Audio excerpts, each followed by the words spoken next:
Професоре Бојаджиев, денески и утре во Скопје се закажани средби на така наречената иницијатива Мини Шенген.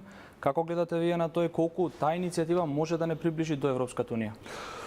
Па, тоа е одлична иницијатива. Да не забораваме дека исто така постои и денешната Европска унија како Европска заедница за челики јаглен и тоа е одлична иницијатива со оглед на тоа дека сме сите во некое сериозно заостанување или да не кажам блокада на патот кон полноправно членство. Македонија се соочува со блокада за влез во Европската унија. Гледате ли некаква алтернатива со евентуален влез во Европската економска зона?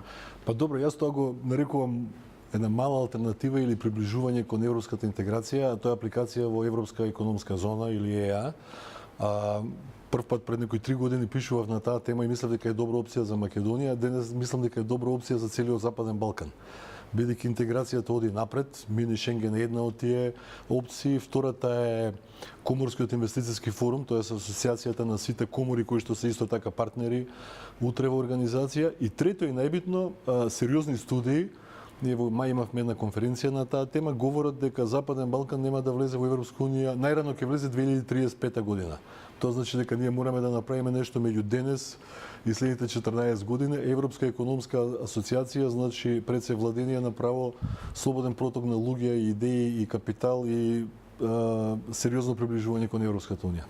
Што би значило, еве набројавте дел, што би значило доколку Македонија, Албанија и Србија заедно влезат во таа економска? Да, па идеално би било сите 6, заедно со Босна, Косово и заедно со сите 6 земји од Западниот Балкан да се придружат, се разбира. Што би значило? Па прво, практичниот дел е за сите граѓани е влез на оној брзата трака за влез во Европска унија со ЕО, ЕА и ЦХ на граничните премини. Второ, ги кажев овие 4 слободи што се принципи на Европска унија, меѓутоа многу позначено е владење на правото.